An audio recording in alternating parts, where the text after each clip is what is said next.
Hey everybody, it's Dashboard here, and in this video, I'm going to be going over when to get what relics in support. In other words, what relics fit the situation the best.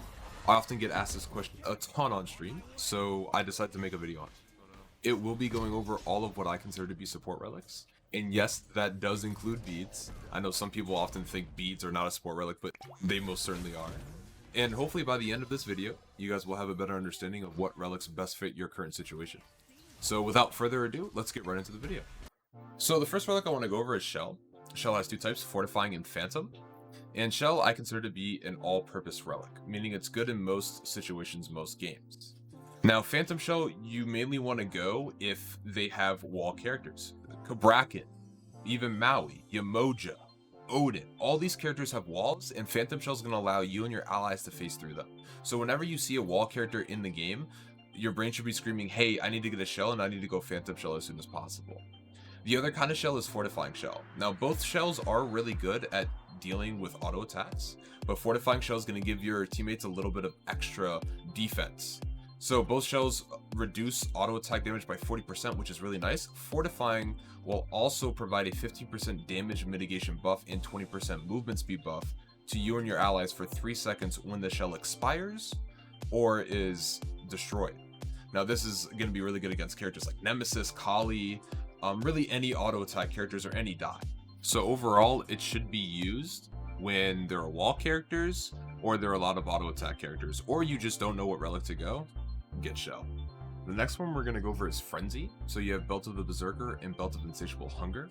I never really go Belt of Insatiable Hunger, I only go Berserker. I think that Belt of the Berserker just provides everything you need if you're going to go Frenzy. You're going to get that burst increased percent damage and also increased percent attack speed for you and your allies, which is going to be really nice to have. But to be honest with you, I don't really go Frenzy too much right now. I think it gets beaten out by Bracer. I think any instance you want to go Frenzy, you just go Bracer instead. But Frenzy, I will say, I think is really good if you have multiple auto attackers. If you're rocking like 2 or more than 2 hunters, I think it's really nice, as well as just looking to focus down DPS on objectives, right? So if you're rocking like a Fafnir, for example, and you're looking to just burst down objectives or burn objectives throughout the whole map, you have a Mercury, you have another EDC that uses it really well, then I would go Frenzy. The next relic on our list is going to be Horrific Emblem. You have Increasing Peril and Trembling Terror. Now, the difference between the two is that Increasing Peril essentially buffs all the current stats that it gives you, that Horrific already gives you, and then Terror just adds a trembling effect to them. Now, I never use Terror. I actually don't remember the last time I used Terror. I always use Increasing Peril.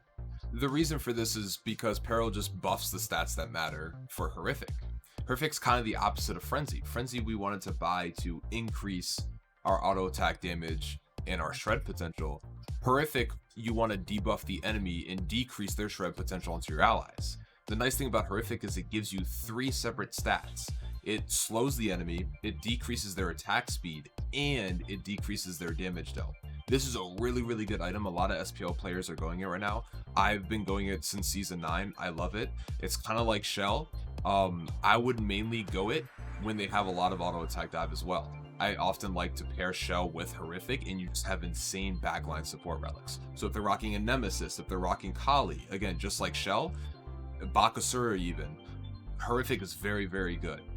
Horrific's also really good when the enemy doesn't have CC immunity in their kits, right? So like Susano, for example, Agni, all these characters don't have CC immunity in their kits, and Horrific is a very nice CC when it comes to just slowing enemies. So it forces them to have to use beads on the Horrific, or if they don't have beads, then they're pretty much screwed. One thing I like to think about is, say I'm playing Athena, for example. I dash and I taunt to Susano. Susano just got taunted, so now he's going to want to beads that taunt. After his beads are down, you Horrific the Susano, and now he's CC'd for another 5 seconds because he's just hard slowed and he can't do anything about it. He's got no CC immunity. So these are just like really good examples of when you should be going Horrific. Next we have Bracer, which is broken up into Bracer of Brilliance and Bracer of Illumination. I almost never use Illumination, so in this video we'll just be talking about Bracer of Brilliance because I just think it's just so much better. The thing I like about Bracer of Brilliance is that it gives your teammates 15% more power and 20% more movement speed when they walk over it. It's also a sentry ward as well. To me, Bracer also acts like Shell because I feel like you can just build it every single game. It's just a really, really good relic. In fact, my favorite combo in the game is going Shell and Bracer. Now, Bracer, because of that power increase, allows you to essentially give your mage over 100 more power late game, and it allows your ADC to do over 100 more damage in their auto attacks if they're going crit. I would mainly go this if, well, for one, your teammates are lacking wards, and I'm not even kidding. If your teammates are not warding, going Bracer and having that extra sentry that you can have on the ground is super, super nice. But I would mainly go this, especially if you're aggressing. If you're an aggressive comp, if you want to be aggressive, giving that MS, giving that power is gonna give you guys an edge up in the fight. Now, earlier I mentioned why go Frenzy when you could go Bracer. Frenzy technically does do more damage to objectives, but Bracer just has more utility. So I would choose Bracer over Frenzy for that reason alone, but you can just place Bracer down on Fire Giant, on Gold Fury, again, acts as a sentry ward, so you don't need to have that, and then just have your teammates sit in it and give themselves increased damage, increased power to do to the FG. So it allows you guys to burst down FG, or any objective for that matter, a lot quicker. Same thing with Phoenix Sieges. Phoenix Sieges, you put it at the edge of the Phoenix when you guys are going in, your ADC is doing more damage to the Phoenix because they have the Bracer buff on them. And it also helps for the disengage. If you guys need to run away from the Phoenix, you guys have that extra MS for the disengage. So overall, just like Shell, I would go Bracer in most situations. You know, if you have that slot where you don't need your Ankh, or you don't need a sprint, or one of those niche relics like that, then I would go Bracer. Next, we have Sprint, which is broken up into Entangling Wings and Hasten Wings. I feel like this one's a bit more obvious on when to go Sprint. You really just want to go Sprint when they have really big slows. Cupid ult's a good example, Nike ult, Gilgamesh ult, those kinds of ults are really, really good for Sprint. I would go Hasten Wings whenever you have multiple auto attack characters that can abuse the Hasten Sprint while they're auto attacking, so they don't have the movement speed debuff when they're auto attacking. And I would just go Entangling Wings any other time that you have to go Sprint. Next we have Blink, which is divided into Corrupted Blink and Scorching Blink. So with Blink, you mainly want to go it if you need some sort of engage. For example, Ares is obviously a known Blink user. Bracken, it can be really good with Blink. Even Ymir blinking and freezing is really good. So anytime you need a good engage, Blink is really, really good. Now, I would just mainly go Corrupted Blink. I think the slow is better in support, but you could obviously always go Scorching Blink as well and still get value out of that.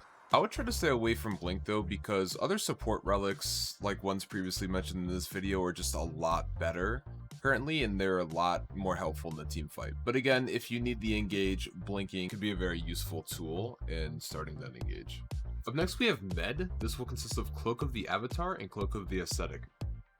So just like some of our other relics, I only go Ascetic when I play Med. I never go Cloak of the Avatar. Ascetic just gives you the value that you want from cooldowns. And I would say that's really the only reason to go Med right now. It's actually not really that strong currently. It gets beaten out by other relics like Shell and Slow Curse. And with the healing decrease, the 30% healing decrease from the newest patch of the season, Med just isn't what it used to be. And so if you are going to go it, you mainly just want to go it for cooldowns, essentially. T1 Med's pretty bad and the healing on it's pretty bad. So the characters that would use Med the best, in my opinion, are stance switchers. Characters like Artio, actually, who use up mana pretty quickly and are a stance switcher, so they're going to have a lot of abilities on cooldown at one time. Med's going to be super nice for it. But like I said earlier, it's not the best right now, so I would mainly just go it for fun.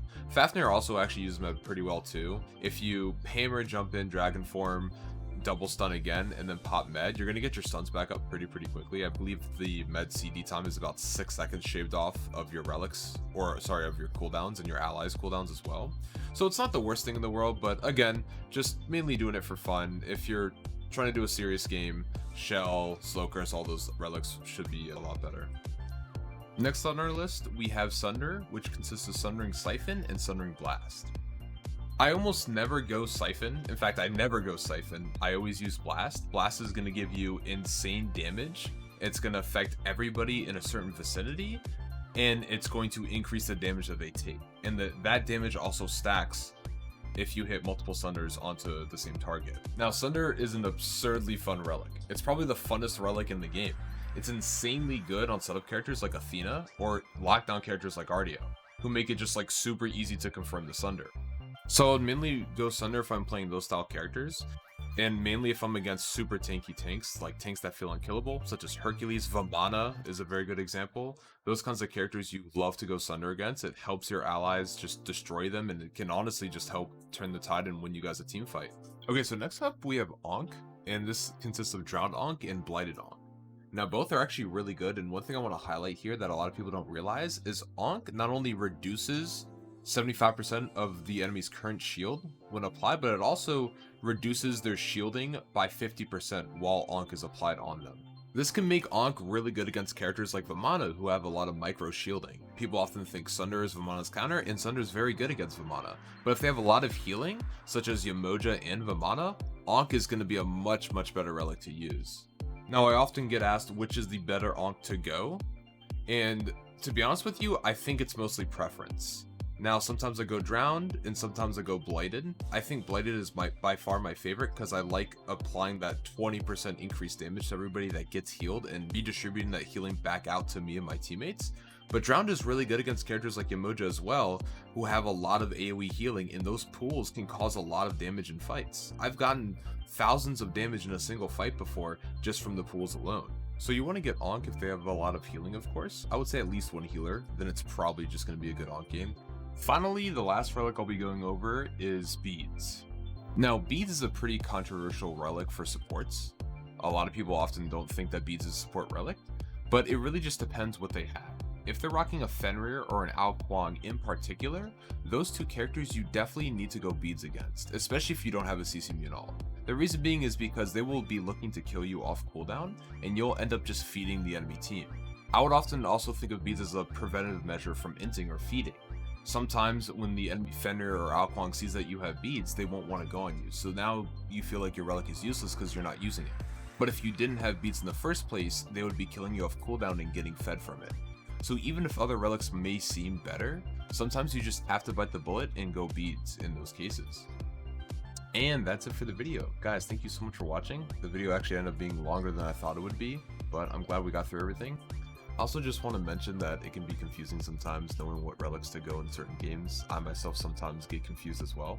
So I would just say try your best using the information that you got from the video. And with that being said, I hope you guys learned a lot. And if so, subscribing and liking the video would be awesome. But until next time, guys, thanks again for watching. Peace out, peace out.